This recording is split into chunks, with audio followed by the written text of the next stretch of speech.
जंगबंदी की खिलाफ वर्जी करते हो तो आओ तुम्हें मज़ा चखाऊं। ईरान ने कशम जजीरे पर हमले का मज़ा चखाते हुए इसराइली जहाज़ को निशाना बना दिया। जहाज़ में आग भड़क उठी। इस वक्त वहाँ पर क्या सूरत हाल है, जहाज़ पर कितनी तबाही हुई, इस बारे में आमिर रज़ा से बात करते हैं। आमिर भाई, कशम जजीरे पर हमला किया गया, उसका जवाब देते हुए ईरान ने इसराइली जहाज़ को निशाना बनाया।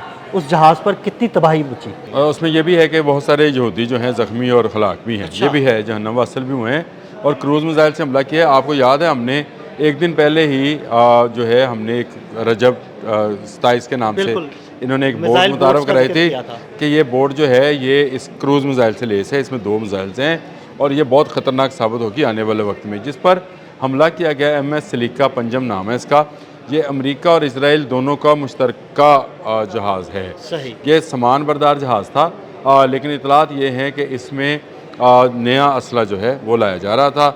इसको जो है इराक की सरहद के करीब जो है इराकी समंदर के करीब जो है निशाना बनाया गया और निशाना बनाने के बाद इसके जो इंजन्स हैं उनमें आग भड़क उठी, जो अभी तक जो है वो पकड़ी नहीं जा सकी। और ये हो सकता है कि ये जहाज़ अगले 1-2 दिन के अंदर ये मज़ीद तबाही का शिकार हो, क्योंकि आग अभी तक बुझी नहीं है। और अगर वियतनाम नहीं में बुझी और तबाही का शिकार मजीद होगा तो डूब भी तो सकता है। आपको पता है जलालदार फोर्ड की 30 घंटे नहीं बुझी थी हाँ जी, आग। बिल्कुल।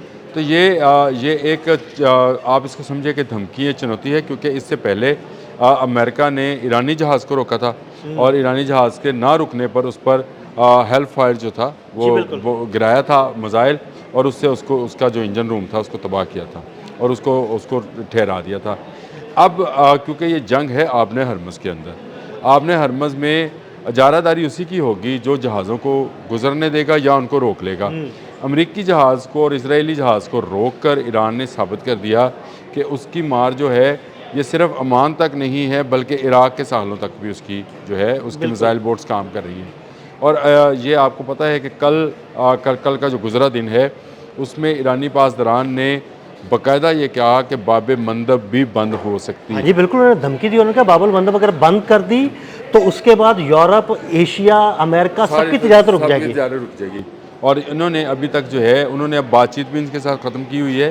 तो ये एक ऐसी सूरत हाल के अंदर जब इन्होंने कशम पर हमला करके उनका रडार सिस्टम जो था उसको तबाह करने का सेंटकॉम ने दावा किया था, उससे चंद घंटे के बाद ही इजरायली और अमेरिकी मुश्तरका जहाज़ जो था इसको निशाना बनाया ईरानी बोट्स ने और क्रूज़ मिसाइल उस पर फायर किए। तो ये जंग जो है मुझे तो किसी सूरत रुकती हुई नज़र नहीं आती। हाँ, बहुत सारे लोगों का ख्याल ये है कि शायद मुज़ाकरात के ज़रिए से ये जंग ख़त्म हो सकती है। शायद डोनाल्ड ट्रंप जो है मुखलस हैं। मुझे ये लगता है कि डोनाल्ड ट्रंप जो हैं वो सिर्फ अपना वक्त गुजार रहे हैं, तैयारी कर रहे हैं। और सलीका पंजम जो है ये सिर्फ माल बरदार जहाज़ नहीं था, असलहा बरदार था। ये असला बरदार जहाज़ था।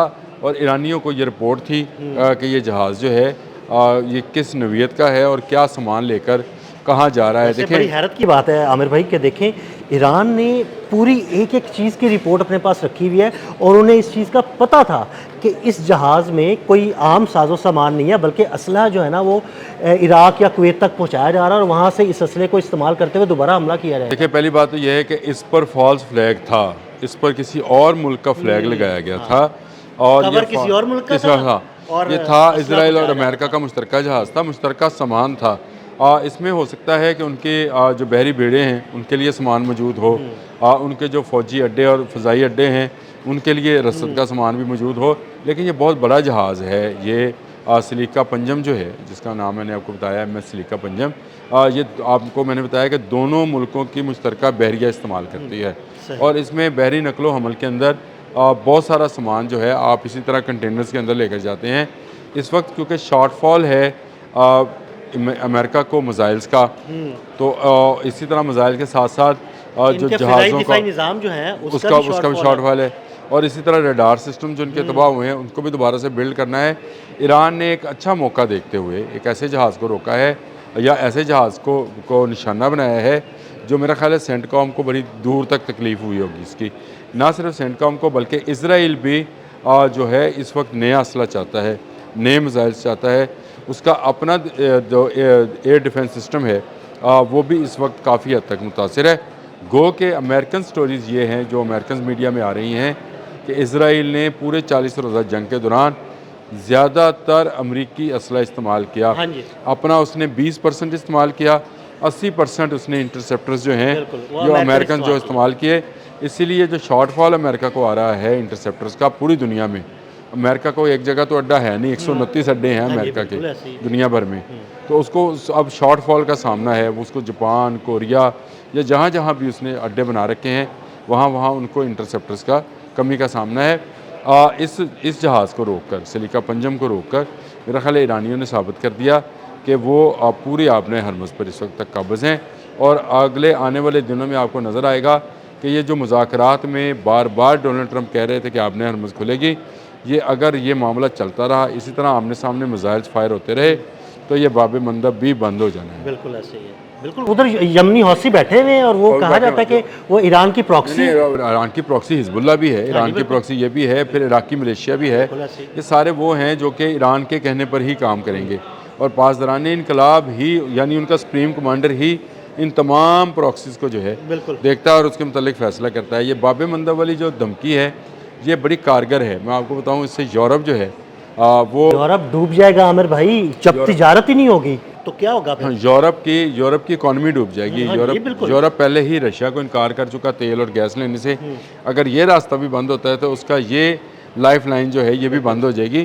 तो यूरोप के लिए तबाही ही तबाही है। मैं तो ये कहता हूँ कि शायद ये जानबूझकर ये काम करवाएं, ये बाब मंदब बंद करवा लें ईरान से, क्योंकि ईरान के लिए अब ये मुश्किल नहीं रहा। ईरान को पता है कि अमेरिका की स्ट्रेंथ क्या है और इसराइल की स्ट्रेंथ क्या है। जब आपको ये पता चल जाए कि किसी मुल्क की ताकत कितनी है और किस हद तक वो जा सकता है, तो फिर आप उसका मुकाबला बेहतर तरीके से कर सकते हैं। ये नहत्ते लेबनीज़ को और गज़ा के लोगों को मार सकते हैं।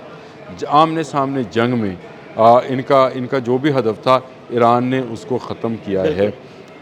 मैं अभी एक रिपोर्ट दिन साहब आपके आने से पहले मैं पढ़ रहा था, जिसमें बताया गया कि 13 मुल्कों में जो फ़ौजी अड्डे, ये BBC की रिपोर्ट है, BBC पे पढ़ी है, अगर पढ़नी में पढ़ भी लें, तो उसने कहा कि अरबों खरबों डॉलर जो हैं तबाह व बर्बाद ईरान ने किए बिल्कुल हैं। ऐसे। और इनके जो अड्डे हैं वहाँ पर कोई चीज़ बाकी नहीं बची, ना जहाज़ बाकी बचे, ना हैंगर्स बचे, ना इनके रडार्स बचे, ना इनके इंटरसेप्टर्स बचे। ईरान ने ताक ताक का निशाने लगाया और अभी ईरान मज़ीद नए असला जो है वो लेके आ रहा है। यानी वो कह रहे हैं कि हमारे पास इससे भी जदीद चीज़ें हैं।